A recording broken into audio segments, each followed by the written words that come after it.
shoes. Everything she says is truth. If you don't know, now you know. All you ever gotta say is heard that, heard that, heard that, heard that, heard that. Look, all you ever gotta say.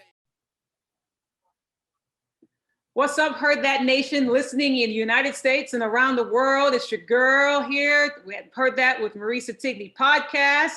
If you are watching right now, hit that subscribe button. Tell your friends, tell everyone about this podcast, about this show. I have an amazing person on with me today. I have known her. I'm really not trying to tell my age, but I'm just gonna just go there with my age. I just saw her blossom into this amazing young child to now this amazing woman with her own family. She's an amazing mom, a wife, a motivational and inspirational speaker. If you need someone to pray for you, she is a prayer warrior.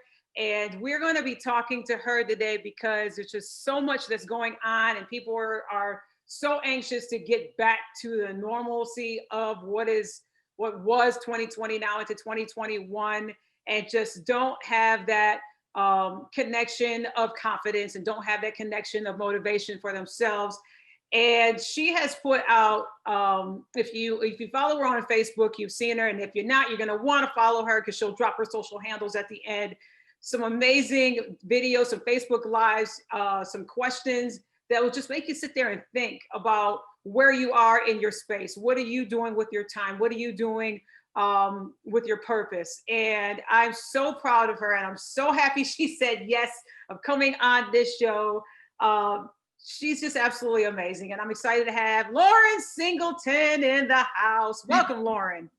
Thank you. I'm like, who is that? Who are you talking about? If you're watching right now on YouTube, you can see that Lhauren has on an amazing red lipstick. So I know people are going to ask, what are you wearing?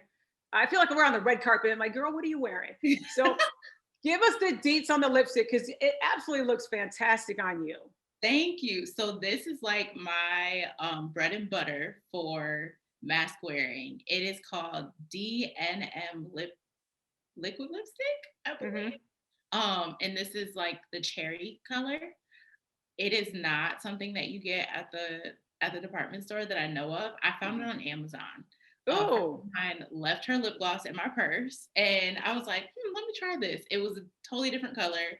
I thought, oh my gosh, this formula is crazy. I ordered some, and now it's like my go-to.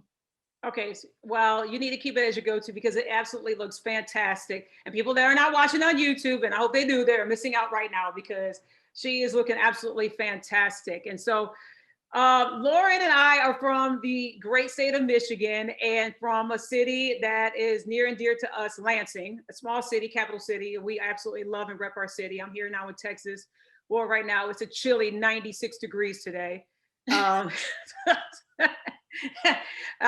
air conditioning. I thank the Lord for it every single day. So Lhauren has, and like I said at the top of the show, Lhauren has put out these amazing videos that I find encouraging for myself, because when you follow somebody that makes you think and makes you reflect on what you have going on in your own life, in your own space, in your own circle, Lhauren is that person that does that. And I want to ask you, Lhauren, because coming out of 2020, we're halfway through 2021 now.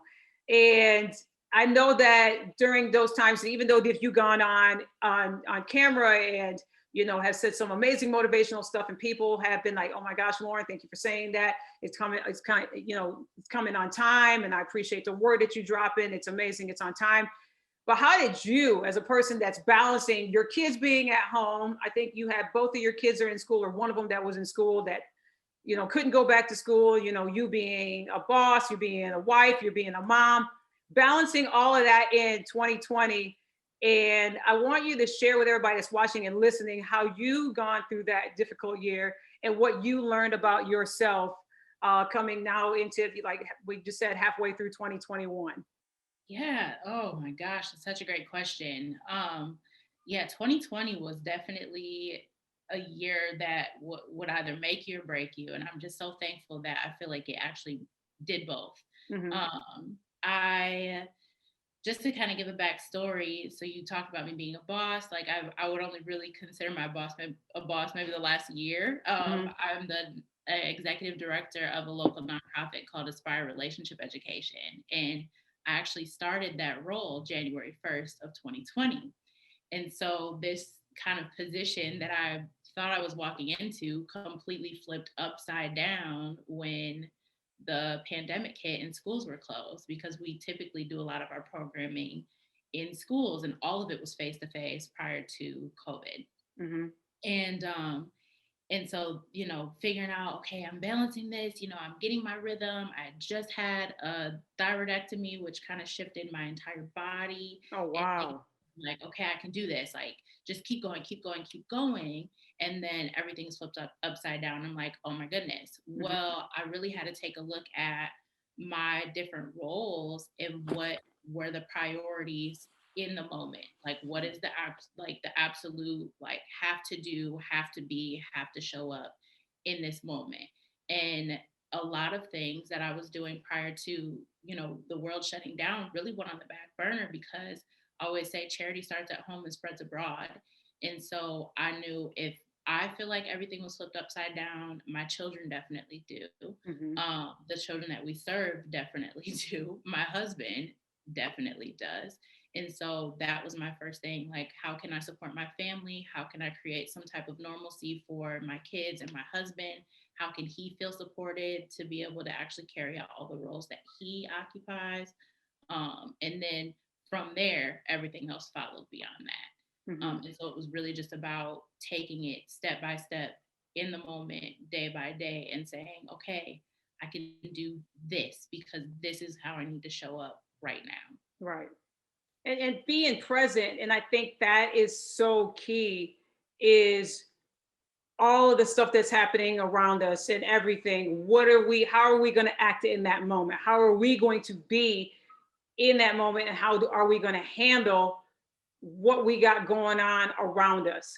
Because I tell you what, there has been just so much, whether it be, we see, famous people in the news, um, talking unfortunate situations taking place of, them harming themselves, or your suicide rates going up, the high divorce rate going up.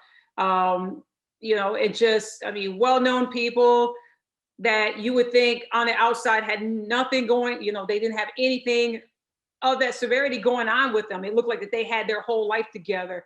And just seeing the unfortunate collapse of what one pandemic year caused through all of that. And you're so right when you say, what are we going to do when we have those moments? Are we going to rise above the crisis? Are we going to rise above the issues that we have going on? I want to know from you, because you are a person that does inspire people. You inspire young girls, and you're a mentor and everything else. Did your phone literally ring off the hook for people that you did motivate and mentor and everything else? Like, Lhauren, I'm not used to staying at home. I'm used to being out. I'm used to traveling. I'm used to doing this. I need some kind of encouragement. I need some kind of direction. I mean, I'm sure it did, because of, reading what you sent me. I'm like, okay, she had to be mad busy, trying to keep people from not, going and escalating their stress level up to here, and, trying to keep them even keel. Yes. And I don't think it stopped. It just hasn't going off the hook. Yeah. Because, I think it was COVID made us stop and look at what we were dealing with. Like, it magnified the things that were on the inside of us. I would say, like, if you want to ignore what's happening right in front of you, stay busy and stay distracted. When we're at home, we can stay busy. Like, people were working 12, 14-hour days. Like, productivity was through the roof, across the world when it came to remote work. People's work-life balance was all over the place. But when it came to our own personal stuff, we had nowhere to go to distract us from it. And so being that person that a lot of people go to, whether it's youth or their parents or, different leaders throughout the community, my phone was and is always blowing up with just questions, or just wanting to feel settled in what it is that they feel like their heart is telling them to do. Or even feeling okay with responding to, like, different things that are changing, and, like, trying not to really take on shame, because sometimes, like, our responses to things, if we feel like it's not the perfect response, we can take shame on.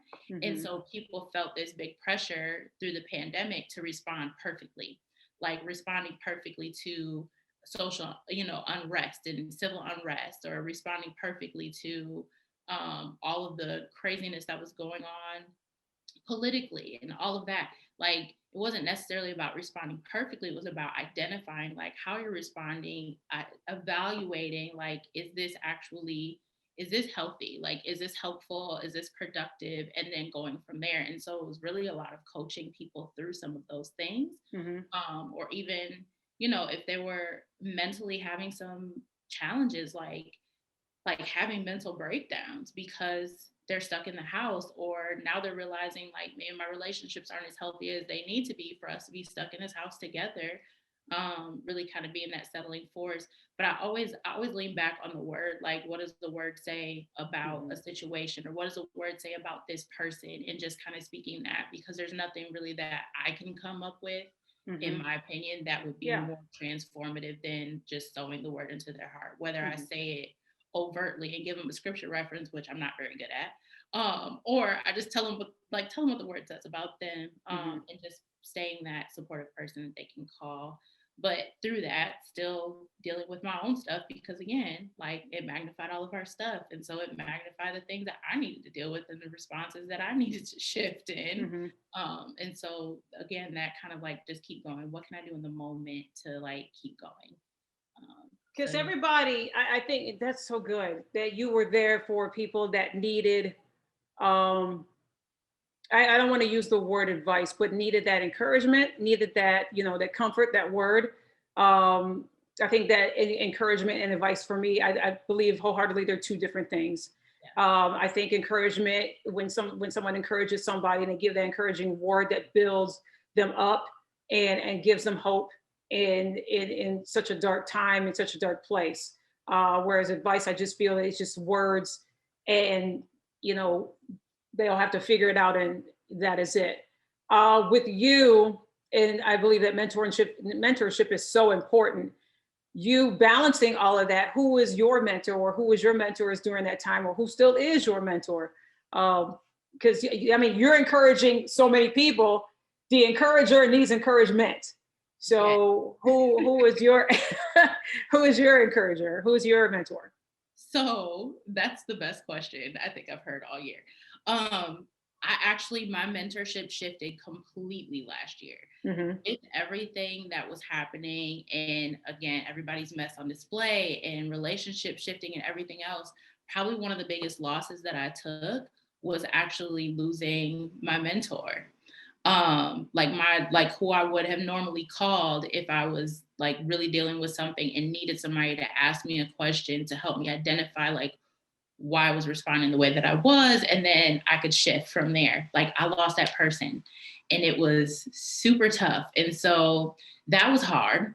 But what was really cool is where I lost that person, it was like all the people that I've been surrounded by all this time, like, we supported each other in a way to where I was able to grieve that loss, but I also wasn't lacking in encouragement. My husband really became my biggest mentor during the pandemic, where I could walk down the stairs now, because we're all at home, and just cry on his shoulder and tell him, like, I feel like I'm failing. I feel like I'm going to fail the people that I'm serving, that I'm leading. I feel like this, I feel like that. What if I do this wrong? Or what if this, like, all these questions that were happening, or I feel overwhelmed because my body is going through the biggest change it's ever gone through. And I still have to show up. And so my husband really became my biggest mentor, which was just a huge blessing that I can lean on him in that way.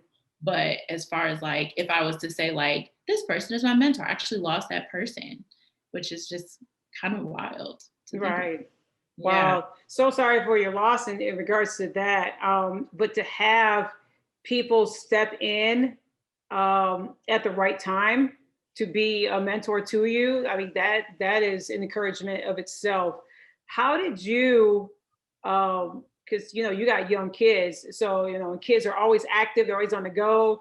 But I know one of your sons at least was just like going, okay, so when am I going to go back to school? When am I going to see my friends? When am I going to, go outside and play? When am I going to do my stuff? So how did you as a mom, and your husband, how did y'all balance that out with, two active boys that has been so active, but now confined into the four walls of the house going, okay, well, can we go anywhere, Mom? Can we do anything? Can I pick up my activities that I've been doing? How did you both work that out? Divide and conquer. That is like she's like, and a whole lot of prayer. Yeah. Divide and conquer. So we always are like together. They are like, my husband says they're like Hitch. When Hitch and that other superhero lady would get together, it was like their powers were even, I can't remember what it was. Mm-hmm. Whatever it is, it's like those two together, the force that they have is unbelievable. But if they're separate, they can be themselves. They're not tearing anything up. They're not feeding off of each other's like crazy energy.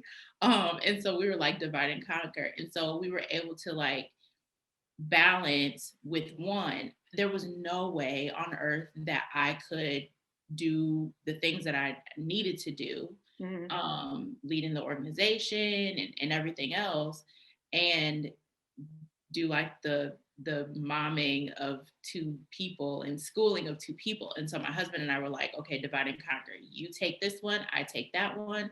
And we really did it based on how they respond to us, because they both respond to us differently. Right.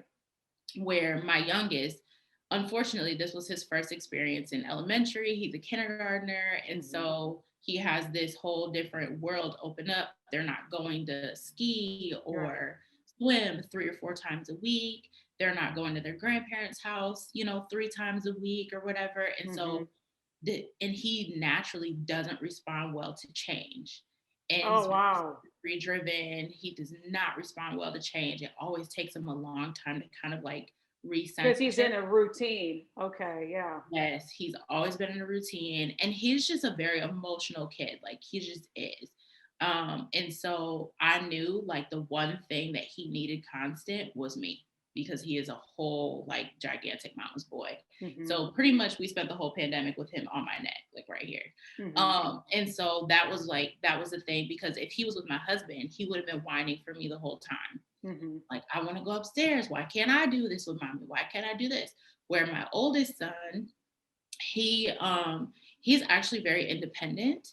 He's super serious. He's very like, he's a bit moody, but he's not emotional. Like he's just different. More of an engineer. Like he's more of like an engineer's mind. My youngest son is more of like a musician kind of mind. So more creative and all of that. So he was able to sit with my husband, get direction, kind of get redirected when he would get to some kind of moody modes, and he was fine. And then I would take them both and we would have like recess outside and we would go on walks, or I would let them like ride their skateboards on their bellies in the driveway, or turn like these little tricycles into roller coasters in the front yard, like just super fun stuff.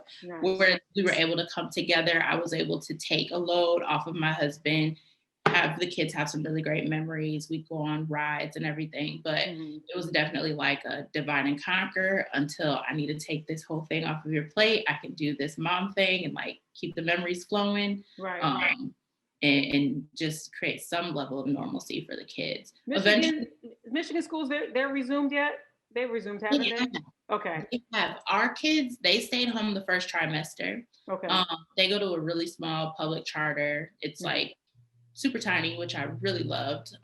Because of my oldest, he needs a little bit more like personal attention and all of that. So I'm like, we'll do that. My youngest, it was just enough for him to feel social. And so we said, we just want to see how they're going to handle the restrictions and the guidelines for the first trimester and then go from there. They did the most amazing job. Like to this day, I have been fighting for them to get an award because they had absolutely no spread. They had cases, no spread. They handled things amazingly. I remember driving up and just seeing how diligent all of the staff was, and just being moved to tears because they were just so about their students and like making sure that the students felt at home, at school, and safe, and they supported them emotionally. That was like their biggest thing through the whole pandemic. So the second trimester, through the end of the school year, the boys went back, and Nicholas just finished first grade, and Noah just graduated from kindergarten. So it was a great time. Yay to them. Yeah, we made it. We made it. I give y'all an award. Every parent that had to stay home and be a teacher during that year, I applaud every single parent that isn't, a teacher that they had to adjust their lives and then adjust their work schedules and everything like that. And every single one of you parents should get like extra money back in taxes, in my opinion.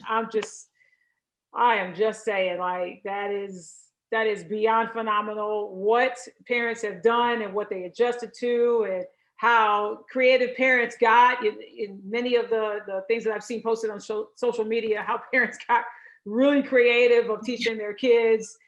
It's just beyond me. And TikTok is an amazing thing to just watch what parents have done with their kids, and it's so hilarious. But talk to us about Tug of Wonder, because I think I've heard on one of your videos, I believe you talked a little bit about it. I wasn't able to hear everything about it because I tried to catch some of your Facebook lives, which I'll ask you in a moment about those. And I encourage you to keep doing them because I enjoy them very much.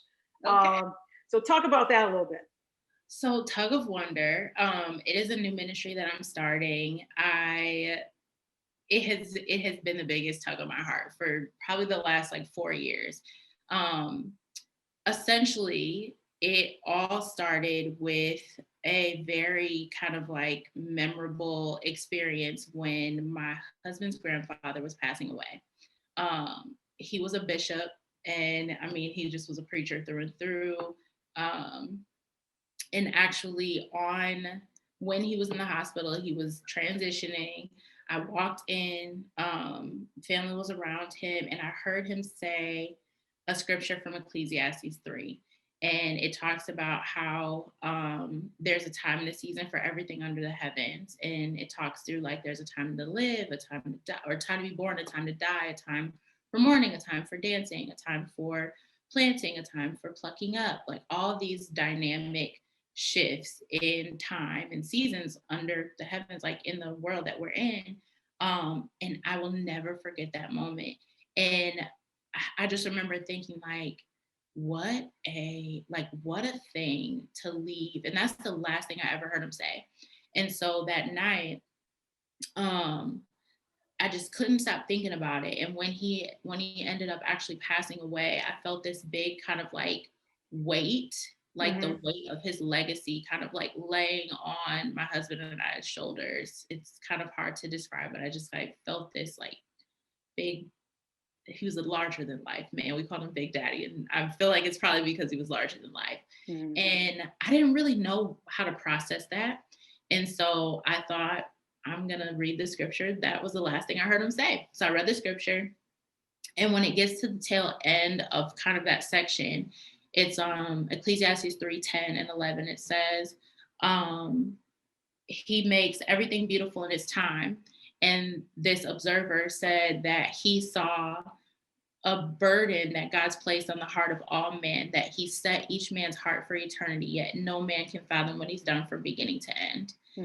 And that just has been kind of a driving force for me for the last like 4 years, knowing that everything is made beautiful in its time, and that my heart and every heart that's ever walked the earth is set for eternity. We just don't know. We can never fathom what God's done from beginning to end. And so Tug of Wonder is this idea that our hearts are tugging towards the wonder of God in every day, and it's guiding us whether we know it or not. And so through Tug of Wonder, I'm able, like part of the coaching things that I do or consulting things where people will call like, I need some spiritual guidance or whatever it is. I'll ask questions to really see like, where is God tugging your heart? Like what is already in there?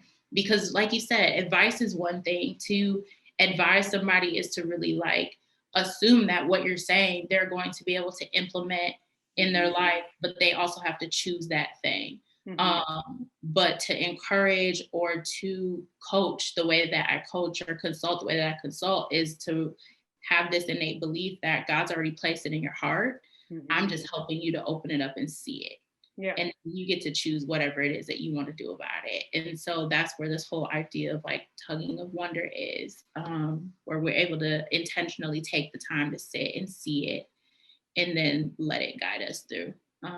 Did that, Lhauren, encourage you to start? Maybe you did this before then, and I'm coming in late on this, but did that encourage you to start doing your Facebook videos and start doing all of those? Because I tell you what, like I said, and maybe I sound repetitive, sorry, not sorry, but some of the topics that you do talk about come on time, and I read the comments. I am a big believer that when somebody is doing something live and they're on video, or they are doing Instagram live or Facebook live or Twitter live or whatever it is, I like reading the comments and seeing what people are saying.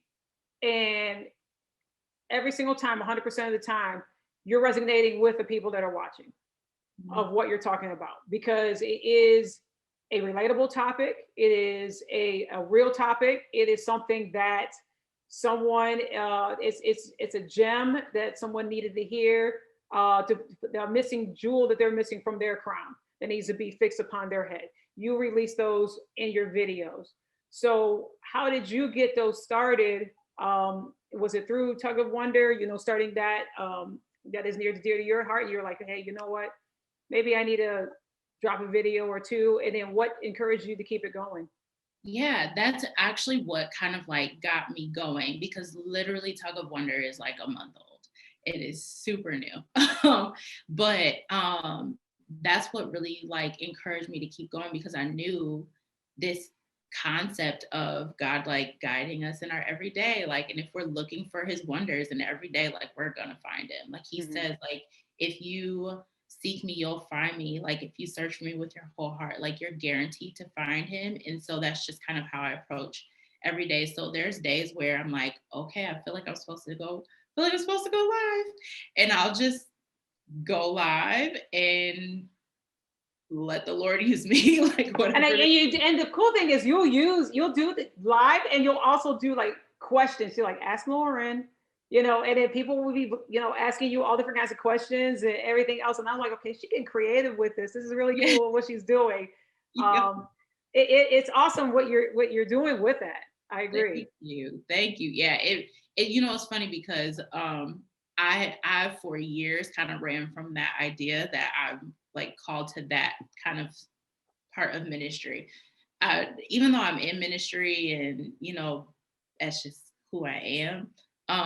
The idea like, oh, I'm starting this ministry, or oh, I'm doing this, like I ran from that. But once I realized that like God called me as myself, that he created me to whatever space that he puts me in, and that the people that he's called me to, like they're there too. It took a lot of the pressure off, but he definitely used some pretty extreme measures to let me know that it was time to go ahead and get going with it. So we actually just had our first meetup like under the Tug of Wonder name. I've been doing meetups for 2 years, and they were all about like basically letting everybody know that they've already been marked with this significance. When we talk about purpose, or we talk about, who am I? What's my purpose? What's my calling? I'm a firm believer that we were all created with one purpose, but our assignments differ. And so knowing that we were created with one purpose, we were created by one being who saw us fit and good and called us great, from the very beginning, like really does, one, boost our self-esteem, but I think it takes a lot of the pressure off of trying to figure it out. And so for 2 years, we did these meetups every week, where it was all about like meeting God in this place, meeting each other, supporting each other. And so the last meetup that we did is the first one that I've done, and now under Tug of Wonder, was about how do we develop intimacy. And so it was very much different in shifting my approach. But it was so good. It was so good. And just like you said, like hearing from people like, this is exactly what I needed right now. And it was relatable to what I'm dealing with right now. And just kind of being able to leave them with some questions to, go do the rest of the work. So That's so good. That is, gosh, that's so good because of the fact that the world is opening up and people are be able to meet and to hug one another and to talk to each other in person and to have a latte, have a dinner, have a barbecue, but to get together with the people that have encouraged you during the times before the pandemic, through the pandemic, and then now post pandemic, and they stayed in your corner and in your circle during that whole time of difficulty, and to see them under the Tug of Wonder umbrella, like you said, just that whole group of people, and something special like that taking off, that's absolutely amazing. Before I let you go, last question to you. Now, I ask this with almost every guest that I've had on here, and I love what you wrote. And so hopefully that you could share a little bit of this too, learning of what you learned from the pandemic, because we've all have lessons that we take away from different situations in our lives. What is the big aha moments? What is something that we learned for ourselves? And what I want to know from you, two-parter, is this: what you learned about yourself, Lhauren Singleton, the wife, the mother, the encourager, the businesswoman. You wear so many hats. Went through a difficult year, but we're still here in 2021. What is it that you learned about yourself in 2020 that you can encourage others through what you went through? And then what is your hope that we're almost halfway through 2021? What is your hope for the rest of this year? That's so good. I'm like, let me read what I wrote. I learned so much. So if I was able to just kind of boil it down to one simple lesson, is that love never fails. Yes. That is what I learned. I learned what happens to us when we're put under pressure. I always think about, like, this is so gross, but if you squeeze a sausage, you're going to see what is on the inside of the casing. It's kind of the same. Yeah. It's so gross. You are. Pressure. Either it's real meats or suspect meats. It's something that's coming out. I always think of, I don't know, is it boudin? Is that how you say it in Texas? Boudin? Boudin. I haven't had it. I've not had it, but I know what you're talking about. Yes. Yes. So the only time that I've been in Texas, I'll never forget, everybody was like, you got to try the boudin. You got to try the boudin. So we had this boudin. It was essentially a sausage casing with like a meal inside. And I always think about boudin when I think about like finding out what's on the inside of us. It's like busting open some boudin and seeing what its contents are. And so I think that's what I learned, and what I learned about myself. And I was so thankful, because I wouldn't say that this was always me. I learned that under pressure, my default is love. And it, to me right now, like as the church kid who grew up and like went through so many different kind of phases in like my spiritual walk, or even how I approach people or see people or love people or don't love people, like I don't even know who I am saying that. But that was one thing that I learned, is like, what do I do, or like what's my default under pressure? And that being that my default is to love others.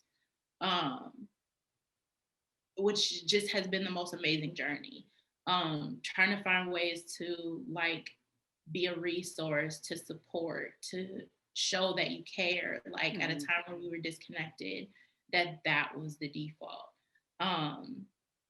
Another thing that I learned, again, love never fails. Like, love is so multifaceted. When I think of love, I think of not just like this kind of like super touchy-feely, happy-go-lucky, always feels amazing, always harmonious type of thing, but like true and honest and patient and good, but like honest. And honest, but wanting the best. I always think about like love and care, like care and tenderness.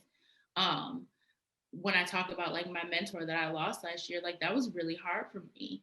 And knowing that like people that you love and care for like are not who you thought they were, or that something happened, and under pressure certain things came out, and knowing like, okay, I'd love to change this or I'd love to change that, but trusting that like God loves them more than I do. Mhm. And just trusting that they're safe in his arms too. And although things may get wild in the middle, he's already determined the beginning from the end. And so that love, like never failing, Yeah.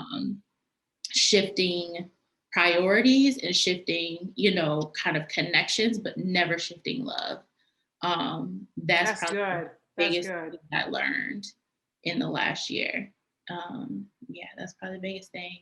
Like even when I look at, when we talk about like social unrest or the political like huge division that's happened or unearthed in our country, like when I think about how we can get past that, I feel like when we've called for unity, it's actually been a call for uniformity.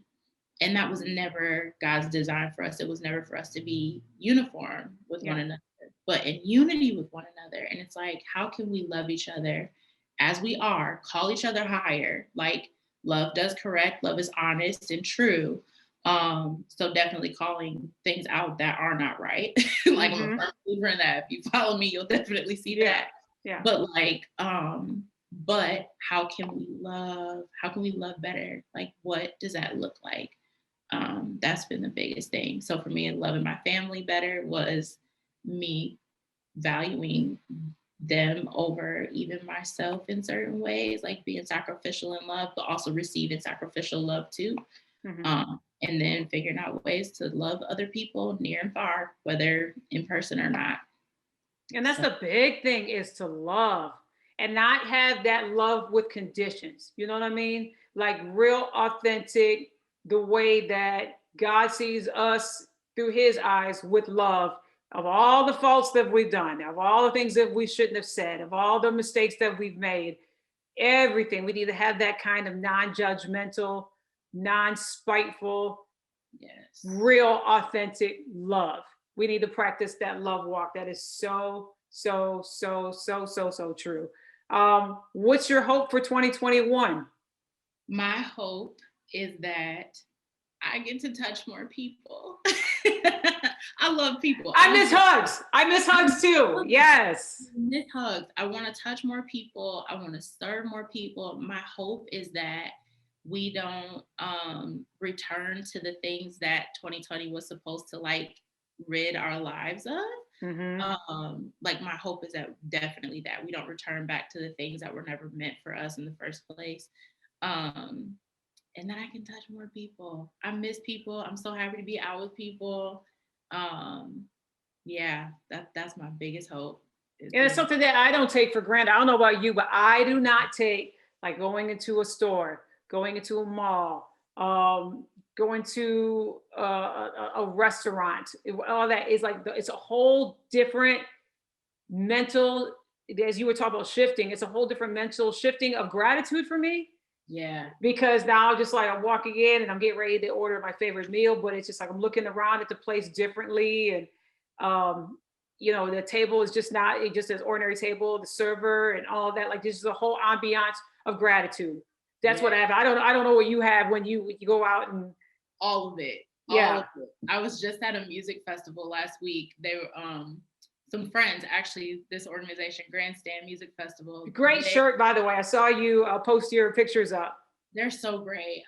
So the founder of this organization invited me to come and speak in the middle of this music set, because they bring awareness to different causes and things that help either prevent or stop human trafficking. And with relationship education or sexual health education, that's something that actually does prevent human trafficking. In some instances, stop it. And so we were at this music festival. It was the whole city came out. It was amazing. And it took everything in me not to cry, because the joy that was just like multiplying from person to person, to be able to just like feel the warmth of another person, like see their whole face, was overwhelming. It was so great. That's so beautiful. That's awesome. How can people stay connected with you, my dear?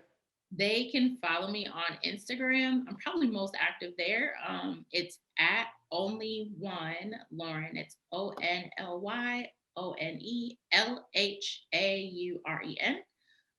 Or friend me on Facebook, Lhauren Singleton. It's LHAUREN. Last name Singleton, SINGLETON. It's probably the easiest way to get in contact with me. And can I just make a request too, that within this year or next year, that I hopefully will see a book come out of you, because I have a feeling that everything that you shared today and throughout your journey, throughout your process, is going to help someone. And the foundation that you started, Tug of Wonder, hopefully will tug upon your heart to start writing. Because I just think that what you are saying and how you connect with people needs to be in a book. Hint, hint. Again, Tugging Wonder. You're the third person to say that to me in the last. Well, there it is. So, there it is. So yeah, I will have her back on here because she's going to talk about her book in the future, and hopefully I'm on, people that she wants to, give a shout out to. So hopefully I'm on that page. Oh, you're getting on the page. Yes. It's done. It's a done deal. Yes. Lhauren, it was an honor and a privilege talking to you today. Thank you so much for coming on the Heard That podcast. Thank you for having me. It was so much fun. Thank you everybody for watching, and those that are listening, make sure you subscribe. Make sure you follow my friend Lhauren. She's absolutely amazing. And as I always end the show, take care, stay safe. Peace, y'all.